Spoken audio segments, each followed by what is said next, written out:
जे लोक यापूर्वी मुंबईला सोन्याची अंडी देणारी कोंबडी समजत होते त्यांना आता कळलं की काय विकास होऊ शकतो, कसा विकास होऊ शकतो हे 2.5 वर्षामध्ये आम्ही दाखवून दिलेलं आहे। केंद्रीय अर्थसंकल्प आदरणीय प्रधानमंत्री मोदीजींच्या नेतृत्वाखाली केंद्रीय अर्थमंत्री निर्मला सीतारामजी यांनी सर्वसामान्य लोकाभिमुख जनतेला दिलासा देणारा आणि विकसित भारताकडे वाटचाल करणारा आणि आर्थिक महासत्तेकडे वाटचाल करणारा अशा प्रकारचा अर्थसंकल्प मांडला, अर्थसंकल्प मंजूर केला। तेव्हाही विरोधकांनी अशीच टीका केली, परंतु त्यांना टीका आणि आरोप याशिवाय दुसरं काही काम उरलेलं नाही।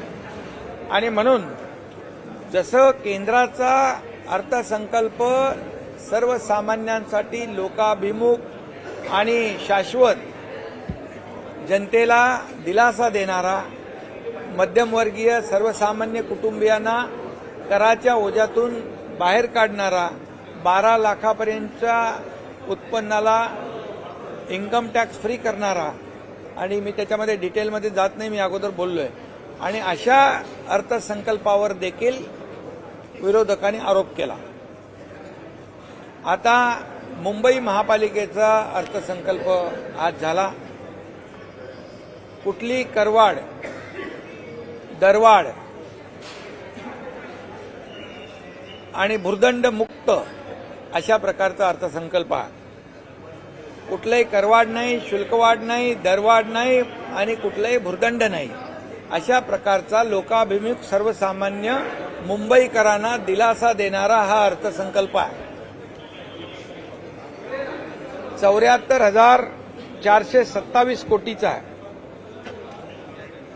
आणि गेल्या वर्षापेक्षा हा 14.19% जास्त आहे, म्हणजे 9,000 कोटीने जास्त आहे। याचा अर्थ मुंबई वेगाने कात टाकते, मुंबई वेगाने विकसित होते आहे। मला आठवतं आहे की मी जेव्हा मुख्यमंत्री झालो तेव्हा मी आणि देवेंद्रजींनी, आम्ही दोघांनी मुंबई महापालिका आयुक्तांना सूचना दिल्या की गेले अनेक वर्ष मुंबईकरांचा खड्ड्यातून होणारा प्रवास कधी बंद होणार, आणि तो बंद करण्याच्या सूचना दिल्यानंतर 2 फेजमध्ये, पहिला फेज, दुसरा फेजमध्ये आम्ही अख्ख्या मुंबई शहरातले रस्ते कॉन्क्रिटीकरण करण्याचा निर्णय घेतला। आतापर्यंत दरवर्षी रिपेअर करायचे, त्या डांबरातून पांढऱ्यातून काळं हे करून जवळपास 3,000 कोटी आतापर्यंत फक्त रिपेअरवर खर्च केले। हे जनतेचा पैसा हा कुणाच्या घशात गेला, कुणाच्या खिशात गेला हे आपल्याला माहीत आहे।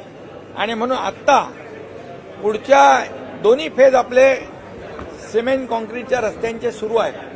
पुढच्या 2-2.5 वर्षामध्ये मला वाटतं पूर्ण मुंबई खड्डेमुक्त, प्रदूषणमुक्त आणि भ्रष्टाचार मुक्त या ठिकाणी, खड्डेमुक्त तर 2-2.5 वर्षात होईल, परंतु या वेळेस ही गेल्या 2.5 वर्षामध्ये आम्ही मुंबई भ्रष्टाचार मुक्त करण्याचा प्रयत्न केला। म्हणून खऱ्या अर्थाने विकास कामावर 43,000 कोटी रुपये आज खर्च होत आहे। पूर्वी कॅपिटल एक्सपेंडिचर हे 25% होतं, ते आता 58% आहे। म्हणजे विकास कामावर जादा खर्च करणारी ही मुंबई महापालिका एवढ्या मोठ्या प्रमाणावर देशातली पहिली महापालिका आहे। आणि म्हणून हे बजेट जे आहे विद्यार्थी, चाकरमानी, गरीब, कष्टकरी, महिला, उद्योजक यांच्यासाठी दिलासा देणार आहे, सर्वसामान्यांना दिलासा देणार आहे। याच्यामध्ये आरोग्याची काळजी घेतली आहे, शिक्षणाची काळजी घेतली आहे, यामध्ये पर्यावरणाची काळजी घेतलेली आहे। त्यामुळे खऱ्या अर्थानं आत्ता जेव्हा जसं आदरणीय प्रधानमंत्री मोदीजी मुंबईत म्हणाले होते की मुंबई आपली जी आहे ती देशाचं फिनटेक हब होईल, म्हणून ही ग्लोबल मुंबई आता देशाचं फिनटेक हब बनण्याच्या दृष्टीने वाटचाल करते हे आपल्यासाठी खूप चांगलं आहे. आणि म्हणून यावेळेस उत्पन्नामध्ये 7,000 कोटींनी भर पडली, म्हणजे भ्रष्टाचार बंद झाला म्हणून उत्पन्नात 7,000 कोटीचा भर आणि खर्चामध्ये देखील वाढ झाली. आणि म्हणूनच जे लोक मुंबईला सोन्याची अंडी देणारी कोंबडी समजत होते, जे लोक यापूर्वी मुंबईला सोन्याची अंडी देणारी कोंबडी समजत होते, त्यांना आता कळलं की काय विकास होऊ शकतो, कसा विकास होऊ शकतो, हे 2.5 वर्षामध्ये आम्ही दाखवून दिलेलं आहे.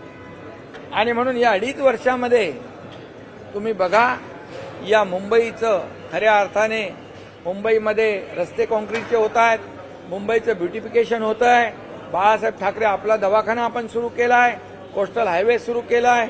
या ठिकाणी अनेक रस्त्यांचे वाहतूक कोंडी दूर करण्यासाठी देखील याच्यामध्ये प्रावधान केलेलं आहे. मुंबईची वाहतूक कोंडी दूर झाली पाहिजे, मुंबईमध्ये ग्रीन कव्हर वाढलं पाहिजे. त्या ठिकाणी मोठ्या प्रमाणावर जी उद्यानं आहेत, या उद्यानाचं देखील एकत्रित त्याचं सुशोभीकरण, त्याचं परमनंट मेंटेनन्स, लोकांना त्या गार्डन 1,000 पेक्षा जास्त उद्यान आहेत आणि म्हणून ही गार्डन सिटी देखील म्हणून ओळखू आपण त्याची ओळख निर्माण होऊ शकते. आणि म्हणून त्यासाठी देखील पैसे ठेवलेत.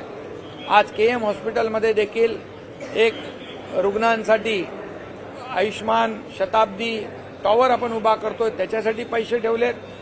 0 प्रिस्क्रिप्शन काही प्रमाणामध्ये सुरू झालंय, परंतु मी आयुक्तांना सांगितलंय 100% 0 प्रिस्क्रिप्शन सुरू झालं पाहिजे. त्याचबरोबर मुंबईकरांचं हेल्थ चांगलं असावं, सुदृढ असावं म्हणून हेल्थ चेकअप करण्याचा एक ड्राईव्ह मुंबई महापालिका घेणार आहे. आणि याबरोबर मुंबईला एक मोठं 300 एकराचं मोठं गार्डन सेंट्रल पार्क या ठिकाणी मुंबई महापालिका देईल. कारण 120 एकर आम्ही जागा महालक्ष्मी रेस्कोर्सची घेतली आणि 175 एकर जागा ही कोस्टल हायवेची आहे. असं 300 एकराचं अंडरग्राऊंड म्हणजे सबवेने हे गार्डन जोडलं जाणार आहे. त्याचबरोबर लंडनच्या धर्तीवर, लंडन आयच्या धर्तीवर मुंबई आहे, हा देखील या ठिकाणी उभा करण्याचा या बजेटमध्ये त्यांनी मानस केलेला आहे. आणि म्हणून त्याचबरोबर कोळीवाड्यांचा विकास 25 कोटी रुपये कोळीवाड्याच्या विकासासाठी ठेवलेले आहेत. आणि त्याचबरोबर सर्व क्षेत्रासाठी विकासाला चालना देण्यासाठी या ठिकाणी मुंबई महापालिका सज्ज आहे. देशातलं मुंबई हे शहर आपली आर्थिक राजधानी तर आहेत, जगातले पर्यटक इकडे येतात आणि म्हणून देशामध्ये नंबर 1चं मुंबई शहर होऊ घातलेलं आहे. त्याची वाटचाल सुरू झालेली आहे. आणि म्हणूनच यावेळेचा अर्थसंकल्प अतिशय महत्त्वाचा आहे. आणि म्हणून मुंबईचे आयुक्त भूषण गगराणी, अतिरिक्त आयुक्त अभिजित बांगर आणि त्यांचे सर्व इतर आयुक्त, अतिरिक्त आयुक्त, उपायुक्त आणि सगळ्या टीमचं मनापासून मी अभिनंदन करतो. हा अर्थसंकल्प हा लोकाभिमुख आहे.